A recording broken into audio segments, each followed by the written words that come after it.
Good morning, good morning, good morning mga Ordo. Yan, isang magandang umaga sa inyong lahat. Yan, maraming salamat once again sa inyong lahat sa walang sawang suporta sa aking YouTube channel. Thank you so much talaga sa inyong lahat dyan. Sino man kayo, alam nyo na yun kung sino kayo. Basta maraming salamat sa inyong lahat. At sana huwag kayong magsawang sumuporta at sa mukha ko. Ayan po, kumusta ang inyong umaga? Ingat po ang lahat sa mga nadadaanan ng bagyo. Yan, yung mga binabahang lugar. Ingat po kayo, ingat habang maaga pa kumilos na para hindi na umabot sa hindi magandang pangyayari. Dahil sa hirap ng buhay ngayon, mahirap na magkaroon pa ng dagdag problema, di ba? Kaya habang maaga pa nabalitaan na may paparating na kalamidad, kumilos na agad. So ayan, maaga galing ako sa palengke at bumili ako ng nyug. Ayan po ang binili kong nyug. Ayan. Ano to nagagataan ako. Dalawang piga. Ito yung unang piga. Tapos ito yung pangalawa. Yung kakanggata, syempre. At kaya ako bumili niyan dahil ito yung nakuha ko sa farm. Yung lubi-lubi kung tawagin sa amin sa Bicol.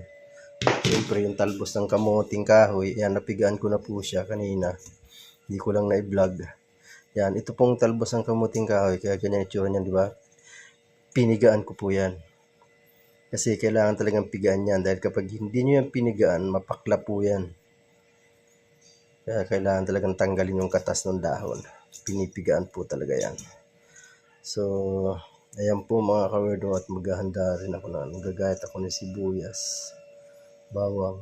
Sa gulay po hindi na ako naglalagay ng luya. Sa isda lang. Isda lang ako naglalagay ng luya talaga. So, ayan mga kawerdo.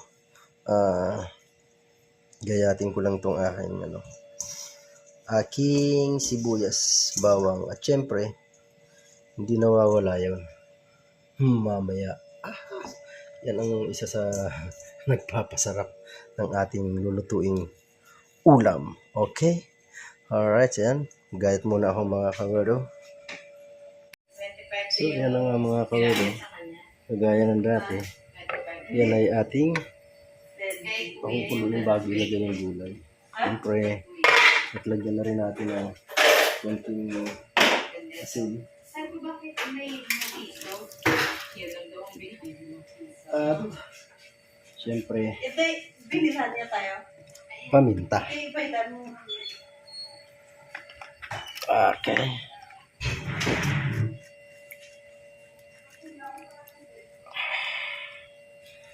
Ayan. Okay. Ayan mga kawerdo, ang ating ito po ay tinanim ko to, kamuting kahoy na to. Tinanim ko yan, puno niyan. Yung laman nga niyan hindi pa ganun kalaki kasi yung may parang ngayon lang naglalaman, gawa nga ng itinanim ko yung tag-araw. So ngayon lang nag-uulan, kaya ayan, parang ngayon lang siya naglaman. Pero yung doon sa malambot na bahagi na lupa, may naglaman, may nakuha din kami nung nakaraan noon. Kasi kumuha kami nung nakaraan. Ito naman, tubo ito. Tubo. Nung mabili ni boss yung farm na yon, ando na talaga yung puno na yon. Swerte nga mayroong ganito eh. Sayang yung doon sa isang waterway. Kasi napasama sa sa pag-ayos ng lupa doon, nawala yung puno. Yan, ganda sana yung kung marami-rami. Oops, kumukulo na. Yan. May mga nagsasabi po kasi sa comment section na yun daw ay aking lupain. Hindi po akin yun. Sa boss ko po yun. Nililinaw ko lang po.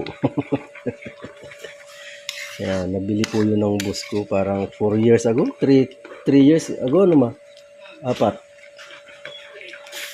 Yan, kaya nililinaw ko lang po. Hindi po akin yung farm na yun. Ayan mga kawerdo, ilalagay ko na to. Unahin ko yung talbos ng lubi-lubi. Ayan. Okay. Tapos isusunod ko yung kamuting kahoy na talbos. Ayan o. Ito na po yung talbos. Yan, napag-iwahiwalay ko na rin naman yan. So, lagay na natin. Yan. Marami-rami din yan.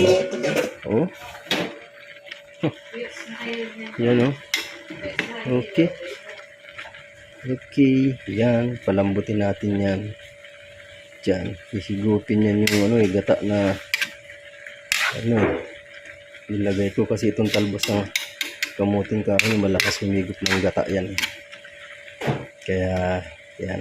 Dalawang nyug ang binili ko. Dalawang malaki. So ayan mga kayo. Palambutin muna natin. Takpan. At habang nagpapalambot tayo, titingin tayo dyan ng pangsahog. May dilis dito? Ne, saan yung dilis ne? Dilis. Andyan sa Where? chiller sa likod. Ha? Yan isasahog natin. Tumingin ako ng alimasag. Ang lalaki kasi. Ayan. May pusit pa. Isama na natin itong pusit. Yan ang ating gagawing panahog. Nabawasan na yan. Gulay. Okay. At hihiwain ko na rin itong sili. Sili na panlagay. Yan. Ilang piraso ba? 3. Okay na yan. 5 piraso. Kasi, pag ang niluto nagmamantika, hindi masyadong maanghang. Hindi, para bang, yun ang kontrapelo ng sili. Yung mantika. Yung nagmamantika na, yan ang kontrapelo na sili. Hindi yan masyadong umaanghang talaga. So, yan ang mga kawado. Nakahanda ng ating pang lahok sa ating gulay na talbos ng kamuting kahoy at lubi-lubi. Yan, diba yan na yung pakinabang ng na-harvest natin doon sa sa farm ni boss. Yan. Palambot pa natin yan. Okay? Ayan, at patuyo na po siya. Yan, lalagay ko na yung ating kakanggata. Ayan po, nalagay ko na. At syempre, sasabay ko na to yung ating pampasarap. Okay, alright. Yehey! Dagdagan natin ng konting dilis. Yan. Konting dilis pa. Yan, okay. Alright. Ayan ang mga kawado. Sarap nito. Ayan o. Okay. Mamantikain po natin yan. Siyempre, hinangaan ko yung apoy para mas lalong lumambot yung ating gulay. Okay. Alright. Naalala ko nga pala. Salamat Boss Pedro Mendoza. Yan, nag-comment siya sa aking vlog yung last upload ko. Nahilo daw siya kasi masyado daw mabilis yung ng video ko, nakakahilo daw.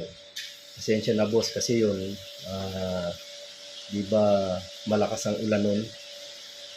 Saan ka ba doon banda nahilo? Yung tumakbo ako o yung doon sa may kubo? Pasensya na boss ha. Pero salamat sa yung comment. At least, nalaman ko, di ba, na ganun ang reaction mo or lang iba sa video. Kumbaga nakakahilo. Mayroon talagang mga time na napapabilis yung pag-ikot ng camera. Kaya, naano ko rin naman yun, talagang nakakahilo. Pero maraming salamat sa iyong comment dyan. Shoutout sa dyan, Boss Pedro Mendoza. Salamat. Ayan po ang ating tagapaghusga. Ayan. Pinapamantika lang po natin yung ating ating gulay. Ha? Malapot na ba yan? Hindi pa. Kulang pa yan. Hindi talaga. Kaya nga mahina lang ang apoy niyan eh. Kasi nga, palambot-lambutin pa natin konti. Right.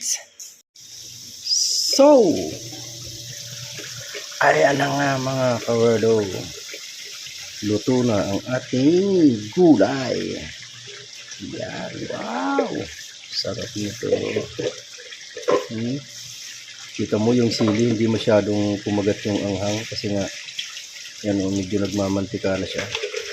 Kaya nawala yung anghang ng sili. Tingnan mo si Sili. Jason. Nagdadala ako. Ay, nandiyan pala sa harap po si sa harap, driver dyan sa harap. Andiyan ba siya? Hindi ko nga alam kung nandyan eh. Yan. Okay na yan.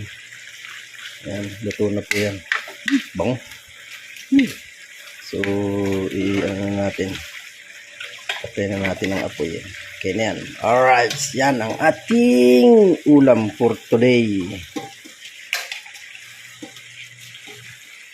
At syempre, tayo ay papasok sa tindahan. Gawa ng Tapos, wala tayong tulog ulit ano ngayon, ganap. Kaya sa tindahan ako mag-duty. Syempre, babaon tayo. Yan. Kasi sinili. Huwag siya tarot. Patitikimin natin yung ating kasama sa tindahan. Yan. Dami rin pala, no? Ang dami yung talbos na yung kinuha. Kinuhanan ko lahat, eh. Yun. Sarap nito. Hindi ko nga pala nagayat yung dahon. Kaya kahit man na pinutol. Okay na yan. Yan. Yung anak ko mahilig din sa manghang eh. Ewan ko lang kung kakain nyo nito. Si JM. Yan. Okay na yan. Pang ulam, pang baon. Okay? Yee. Yan. Dito, hindi naman silang kumakain ito. Yung anak kong bunso, hindi naman kumakain ng gulay yun. So, ayan mga kawedo. Ayan ang ating baon. Pan uli. Okay. Sarap nito. Yan. Wow. Yummy. So, ayan mga kawedo. Ako'y liligo na. At ako'y papasok na sa tindahan. Yan. Maraming salamat po sa inyo lahat. Once again. I love you all. Bye-bye.